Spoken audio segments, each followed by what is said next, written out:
Bueno, dice así el Evangelio de Lucas, capítulo 6, versículo 6. Fácil, 6. Dice, aconteció también en otro día de reposo que él entró en la sinagoga y enseñaba, y estaba allí un hombre que tenía una mano,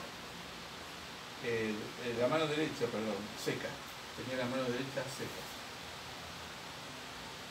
Y le acechaban los escribas y los fariseos para ver si en el día de reposo lo sanaría, a fin de hallar en qué acusarle. Mas él, Jesús, conocía sus pensamientos de ellos y dijo al hombre que tenía la mano seca, levántate y ponte en medio. Y él se levantó y se puso de pie. Entonces Jesús le dijo, ¿qué preguntaré una cosa? ¿Es lícito en día de reposo hacer el bien o hacer el mal? ¿Salvar la vida o quitarla? Mirándolos a todos alrededor, dijo al hombre, extiende tu mano, y lo hizo así, y su mano fue restaurada. Su mano fue restaurada. Y ellos se llenaron de furor, hablaban entre sí qué podían hacer contra Jesús. Esto cortito pero contundente el pasaje. ¿Qué pasaría en el hospital? Porque trabajas en el hospital, si de pronto viene una persona con una enfermedad grave, visible, puede ser parálisis, puede ser una ceguera, y de pronto un médico da cierto y cura a esa persona, y el resto del personal, en vez de estar contento porque es un prestigio para el hospital y a su vez para el médico, y sobre todo porque el hospital está para los enfermos, empiezan todos a enojarse contra el médico. ¿No? Sería medio loco, ¿no? Se supone que uno tiene que festejar las victorias del hospital, como así también los profesionales se ponen mal cuando un paciente no da acierto. Bueno, este es el ambiente que vivió Jesús. Es decir, había estudiosos de la ley, hoy diríamos religiosos, fariseos y escribas, que lo estaban siguiendo a él donde iban, a ver qué hacía para acusarlo, para difamarlo, para enfrentarlo, ¿no? Dice que Jesús conocía el pensamiento de ellos, es decir, Jesús tenía discernimiento y sabía ante qué personas se estaba enfrentando. Y en ese momento es como que expuso primero a esta persona que tenía la mano seca, y ahora vamos a desarrollar un poco qué es la mano seca, ante todos como testimonio, y hizo el milagro, pero él los confrontó con una pregunta y el sentido común. El día de descanso, el día que Dios puso como día de reposo, ¿está bien hacer el bien o está hacer el mal? Es obvio que hay que hacer el bien, porque si es el día del Señor. Entonces, si hacer el bien era sanar a alguien, no había con qué forma de refutar esta pregunta que Jesús estaba diciendo. Ahora, yo me quiero detener en lo que es la mano seca. Como el Evangelio fue escrito por Lucas, y Lucas dice que era médico, es decir, que algo sabía de medicina, Lucas pone, cuando es un paralítico, es paralítico. Cuando es un lunático, es un lunático. Cuando es un leproso, es un leproso. Cuando es un endemoniado, y cuando es alguien con mano seca, que no es tan común, se dice mano seca. Vamos a hablar de lo que es algo seco. Vamos a hablar, por ejemplo, una planta. Una planta puede estar seca o semiseca, porque le falta agua, porque le da mucho el sol, y por ahí la planta no es para un sol fuerte. Nosotros que nos gustan las plantas nos damos cuenta cuáles son las que más necesitan del agua, ¿no? esas plantas que enseguida muestran cómo se caen, ¿no? Cuando no tienen la suficiente agua. Una tierra seca, me acuerdo una vez que estaba por Misiones, por la provincia de Misiones, tierra colorada, igual que Paraguay, y la tierra estaba seca y se veía como una grieta, ¿no? Y la gente decía, hasta que no llueva esta grieta es como que está bien visible, ¿no? Y cuando llueve es como que el agua empareja de vuelta a esas grietas, ¿no? La sequedad siempre es señal de algo que está como semi-muerto, pero no está muerto, ¿no? Nosotros a veces experimentamos eso, espiritualmente hablando. Por eso el Salmo 42 dice, como el ciervo brama por las corrientes de las aguas, así mi alma tiene sed de Dios, ¿no? Una vez expliqué que el ciervo, cuando brama, es decir, cuando el ciervo está en el desierto o en un lugar que no hay agua, empieza como a escarbar porque sabe el animal que detrás de esa arena o de esa tierra hay una napa o hay algo de humedad. Entonces escarba para saciar la sed que le da el calor del desierto, ¿no? Es decir, la ausencia produce desesperación. Muchas veces nosotros tenemos la suerte y el privilegio de abrir la canilla y sacar agua, pero hay gente que tiene que caminar para buscar agua, hay lugares en países que realmente el agua escasea, y incluso cuando en verano sobre todo hay poca presión, nos pasa a nosotros, no hay suficiente agua en el tanque, entonces tenemos que sacar tacho, es decir, el agua es algo vital. Es algo que no se puede suplantar con ninguna bebida. No podemos tomar gaseosas, podemos tomar vino, podemos tomar sidra, cerveza, pero el agua es algo vital que no lo suple nada y que tiene propiedades naturales y minerales que hacen que el cuerpo funcione bien, porque nuestro cuerpo tiene un 70% de agua y necesita ese líquido, porque el agua lo que hace, y tú seguramente te usas mejor que yo, el agua hace que circule, purifique la sangre, ¿no? Por eso es vital. Esto es una especie de ilustración de lo que es la sequedad. A veces en los dichos populares decimos estoy seco, y porque no tengo un peso, decimos estoy seco, no tengo un mango, ¿no? Y uno se saca así el bolsillo y tiene nada más que el bolsillo da vuelta, pero no tiene un peso, estoy seco, ¿no? Había uno que contaba un chiste que él siempre tenía el hábito de pedir a los demás prestado, pero cuando venían a él siempre decía no tengo, estoy seco.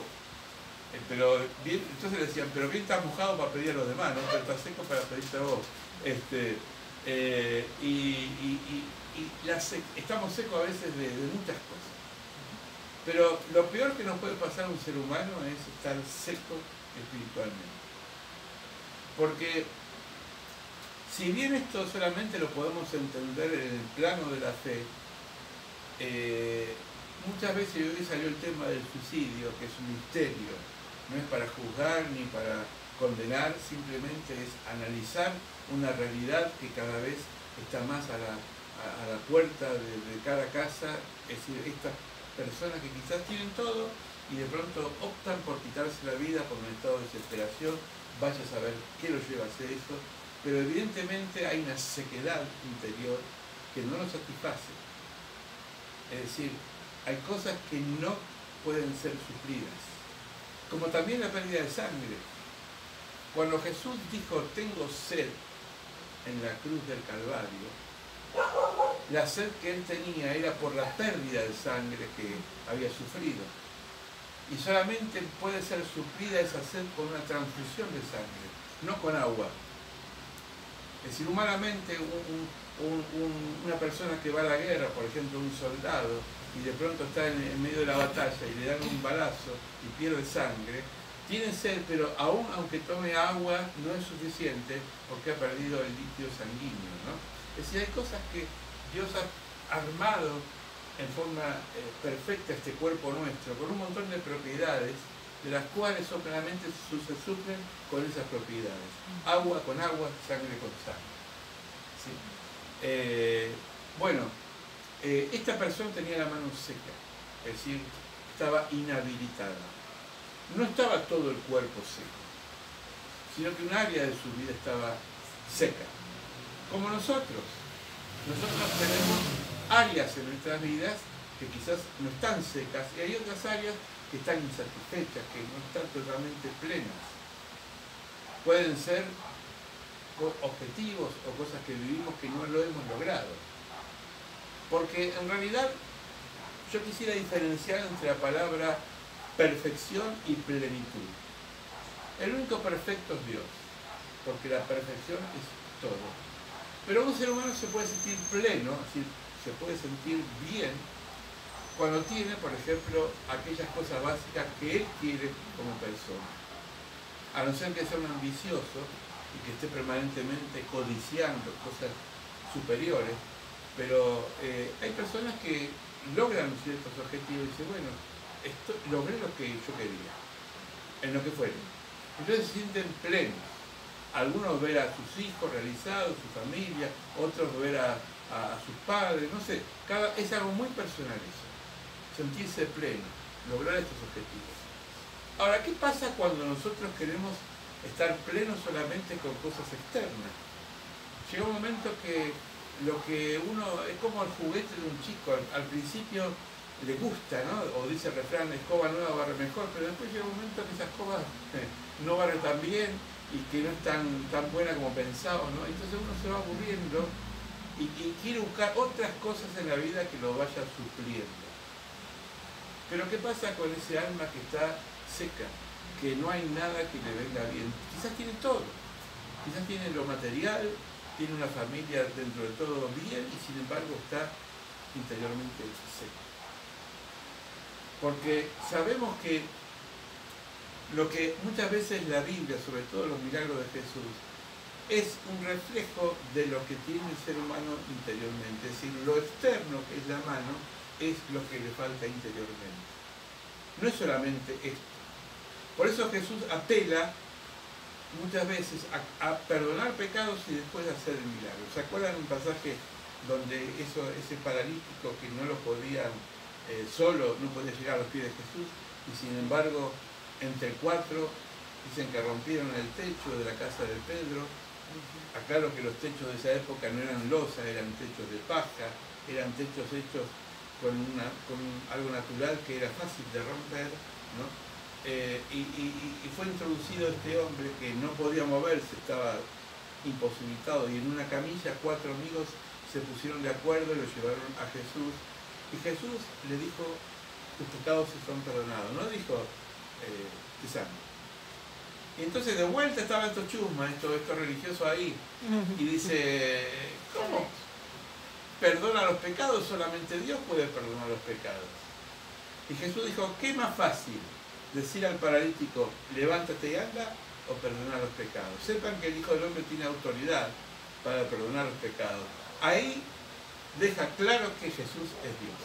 Amén. Porque hay religiones que dicen que Jesús no es Dios. Bueno, ahí deja claro que Jesús es Dios, porque el único que puede perdonar pecados es Dios. Y es Dios hecho hombre a través de Jesucristo, perdonando a esta persona imposibilitada. Entonces, esta persona que estaba hablando del paralítico, que fue llevado por los amigos, por 4 amigos, estaba limitado también interiormente. No solamente tenía una parálisis de pierna y de mano, sino que su mente estaba paralizada por el pecado. Y a veces esto no lo entendemos nosotros, pero el pecado enferma. El pecado enferma. Es decir, cuando hacemos algo que no está dentro del plan de Dios, nos puede llegar a enfermar algo. Por eso nosotros porque el Espíritu Santo está en nosotros, hacemos algo que no corresponde, se prende la luz roja. Por ahí pasamos de alto, pero es una alerta que nos va diciendo por acá no. Y después uno deja pasar, y después se van como acumulando situaciones y decimos, ¿cómo llegué a esto? Pero no voy a hablar del pecado, voy a hablar de estar seco. ¿Qué es estar seco? A veces nos toca vivir momentos de desierto. Desiertos que Jesús lo vivió cuando fue al desierto y fue tentado por el diablo. Elías vivió un desierto, porque no hay hombre y mujer de Dios en la Biblia que no haya vivido un desierto. ¿Qué es un desierto? Que no hay nada, que hay sequedad, que uno mira para el norte y no hay nada, mira para el sur, no hay nada, para el este y oeste, no hay nada, nada, desierto. A veces la mente está en un desierto. ¿Para dónde voy? ¿Qué hago? ¿No? Y son momentos, a veces son momentos que duran un día, 2 días, un mes, a veces hay una aridez que dura mucho tiempo. Una vez dice que 2 hermanas en la fe estaban orando y era un día así de campo, esos lugares de campo que usted parece que toca las estrellas con la mano, porque no hay luces artificiales, entonces el cielo está bien plagado de estrellas.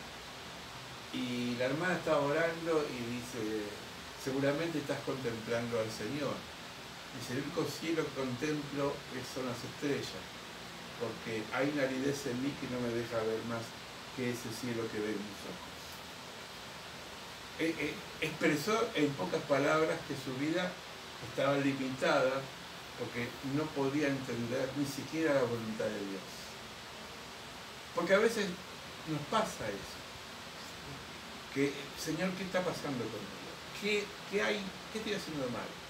Y por ahí no estamos haciendo nada mal. Es un desierto permitido de Dios para purificarnos. Porque saben que una cosa, el desierto purifica el alma. Purifica el alma. La prueba, aún, aunque no nos gusta, nos purifica. Ustedes saben que el personaje más fuerte de la Biblia que ha sufrido una prueba fue el prototipo del dolor fue Job. Y Job fue una persona que Dios le permitió al diablo que el diablo haga de todo en la vida de Job, pero le dije, no le toques el alma. ¿Se acuerdan la historia de Job? Era un hombre justo, era un hombre que tenía prosperidad, tenía ganado, tenía familia, tenía hijos, tenía esposa, estaba bien. Y Dios, en ese diálogo que tiene ahí arriba con el diablo,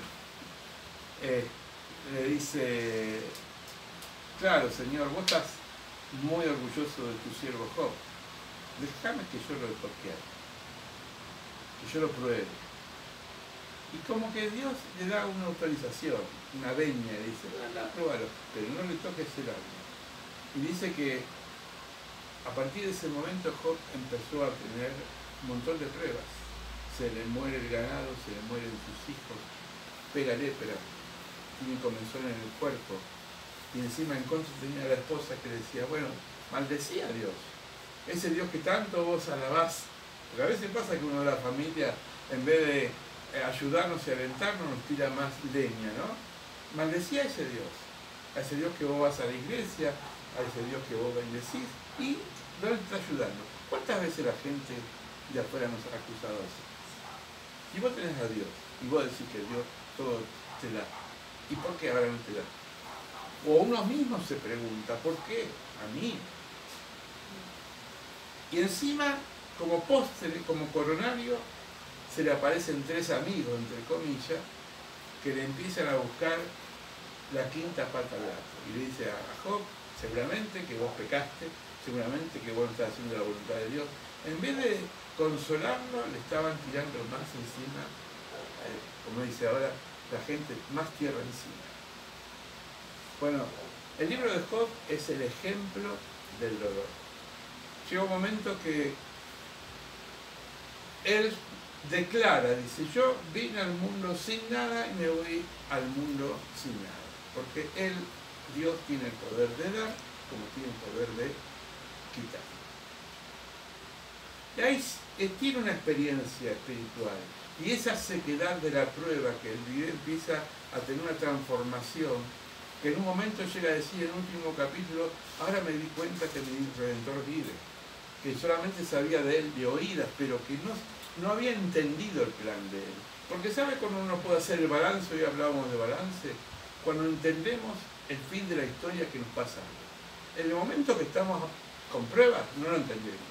Nos enojamos, quizás proferimos contra Dios, con la iglesia, con los pastores, pero después cuando pasan las cosas decimos, era por esto.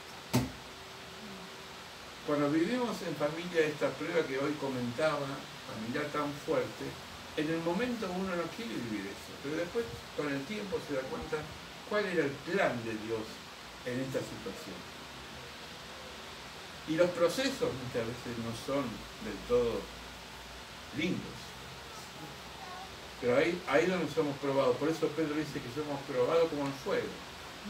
O sea que el fuego, no sé ahora, pero en una época el fuego y la plata, para ser probado, tiene que pasar por el fuego, y todo lo que no sirve dentro del fuego, del oro, el oro es pulido, ¿no? Y queda el oro bien. El diamante también, el diamante en su esencia es un carbón, como el carbón, pero no el que usamos para asado, sino otro carbón, un mineral, que tiene que ser pulido. Primero el diamante es una cosa en bruto, y el joyero lo va puliendo hasta formar, pero tiene que sacar un montón de cosas que tiene, escorias que tiene el diamante que no hace a la piedra. Bueno, este es el proceso purificador que Dios hace en nosotros. Lo entendemos una vez que vivimos. A veces nos sorprendemos cómo maduramos, pero a veces nos damos cuenta que esa madurez no vino porque yo leí la Biblia solamente. No vino solamente porque fue un seminario, nada de eso también más, sino porque la vida es una escuela que nos madura y a veces con dolor. Y nos sentimos secos, como este hombre para conocer. Y decimos, ¿cómo hago para que esta parte de mi vida, este miembro, que ahora es visible, pero que está en mi ser, tenga vida de vuelta? No puedo volver atrás, porque lo peor que nos puede pasar es querer cambiar lo que ya pasó, ¿no? Como decía una vez, decía una prima, decía, sí, sabía que me hubiese casado con este. Claro, con este me dio 3 hijos. Entonces unos hijos dice, bueno, si yo hubiese casado con esta no estaría acá. Y le dijo a la hija. Es decir, fue medio en chiste, medio en serio, pero en el fondo hay cosas que no se pueden revertir. A veces decimos, uy, ¿para qué compré esto? ¿Para qué me metí en este crédito? ¿Para qué hice esto? Bueno, lo hecho está. Jesús dijo que no nos angustiemos ni por el mañana, ni miremos el pasado, porque el pasado pertenece al tiempo que ya fue. Pero el tema es el presente, esa mano seca, ese área espiritual que en nuestra vida, como iglesia, como individuos, está seca, no tiene vida, no está reverdecida. Hay una esperanza, hay una frase que habíamos puesto acá hace mucho, con letras verdes, que dice, citado en Pedro, no sé si se acuerdan, dice, reverdecer con una esperanza viva, es decir, florecer con una esperanza viva.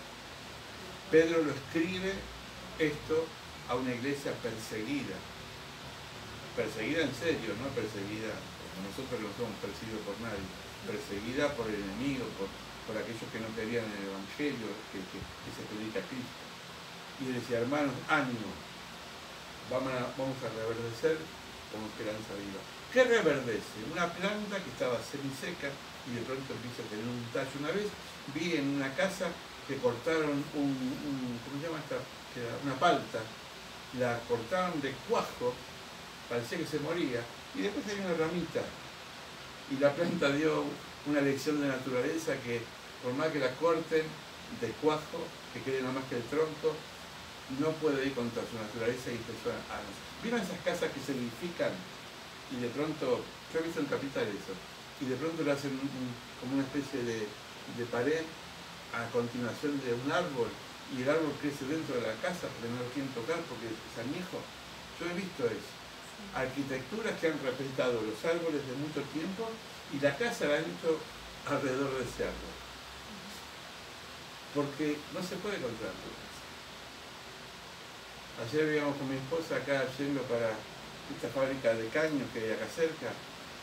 Florcitas en las baldosas. Florcitas que parecían margaritas blancas. bellas, nacidas en la baldosa. No había una tierra visible, al menos para mis ojos. Así como si en esta baldosa crecerían plantas, porque el cauce de la naturaleza es tan grande que el ser humano muchas veces no puede parar. ¿A qué voy a todo esto? Que Dios, cuando actúa en nosotros, por más seco que esté, puede hacer un milagro de hacer reverdecer nuestra vida con una nueva esperanza. Y esto es el mensaje que quería entregarles, este 2020-2022 que nos toca vivir, los años difíciles que hemos vivido. Dios va a hacer reverdecer nuestra parte seca. Estas sillas que están, estos hermanos que oramos y no los vemos, esta gente de la familia que quizás no se convenció del todo, que no aceptó a Jesús, que están en otra, estos jóvenes que los amamos pero que han elegido otro camino. Ellos creen que están bien, porque tenemos la libertad y el libre albedrío de elegir, pero interiormente yo sé que hay sequedad, porque sin Dios estamos secos, sin su presencia, sin la savia divina, estamos secos. Por eso es importante, y qué bueno el testimonio, priorizar hoy de estar con los hermanos. Estaba lindo para la pileta, estaba lindo para estar en casa. Yo también quisiera estar un chorcito, qué sé yo, estar cómodo. Pero sin embargo, cuando hacemos este esfuerzo para el Señor, dice el Salmo, sacrifica al Señor alabanza. Es un sacrificio. Venir con calor es un esfuerzo. Pero sin embargo, Dios hace reverdecer lo seco en nosotros y nos da una nueva esperanza. No importa que haya muchos religiosos como rodeados que estuvieron alrededor de Jesús para juzgar, porque siempre nos van a mirar, siempre van a decir que somos locos, siempre van a decir que estamos en otro mundo que no es el de ellos. Siempre va a haber personas y oposiciones, pero está Jesús diciéndote, en medio del resto de esta sociedad, levántate, extendé esa mano que está seca, que puede ser ese conflicto interior que está trabado, eso que no lograste en tu vida, eso que está ahora como detenido, que no tiene vida, que no tiene fuerza. Levantarlo, proclamarlo, que yo estoy ahí para sanarlo, estoy para restaurarlo, estoy para fortalecerlo, porque soy el Señor y yo tengo el poder y la potestad para hacer las cosas nuevas. Este es el Jesús que predicamos, el Señor de los milagros, que sigue en medio de la congregación, en medio de nuestra familia, en medio de nuestra casa, de nuestro corazón, hacer que las cosas secas, muertas, empiecen a tener vida y vida en abundancia. Vamos a orar. Y cierre sus ojos y tenga presente ese área seco en su vida. Quizás es algo muy interno, no hace falta que lo manifieste, pero téngalo presente. Quizás es un fracaso o algo que nos ha desbordado, no lo sé, pero está seco. Lo levanto ahora en el nombre de Jesús, expongo esta sequedad ante el Señor y sé que el Señor ahora va a restaurar. Sé que el Señor ahora va a hacer de esta sequedad un río que fluya de esa savia que solamente da Dios, que es vida y vida en abundancia. Porque nosotros tenemos el ADN del Señor, tenemos el Espíritu Santo, tenemos la gracia de Él, y no hay sequedad que se pueda en nosotros marchitar si está la presencia de Dios. Y si está semi-marchita o está dormida, el Señor la va a despertar en esta noche. Ten fe porque el Señor está aquí para hacer el milagro. Señor, ministra, bendice, sana, cura, libera, restaura como esta mano de este hombre nuestras vidas, restaura nuestra familia, restaura a nuestros seres queridos, restaura a aquellos que se han ido como esos hijos pródigos buscando otros caminos, tráelos a tu casa. Señor, restaura toda relación que está ahora quebrada, que está distante, Señor. Por el egoísmo nos hemos peleado, hemos discutido, pero extiende tu mano de sanidad sobre toda sequedad que habita en nuestras vidas. En el nombre de Jesús declaramos que esta sequedad va a desaparecer porque el Señor es el Señor de nuestras vidas. Y si el Señor está, todo es nuevo, todo es diferente. Todo empieza a tener un matiz tan hermoso que no lo podemos comparar con nada de lo que este mundo nos puede dar. Bendito sea el Señor. En Cristo Jesús. Amén. Amén. Amén.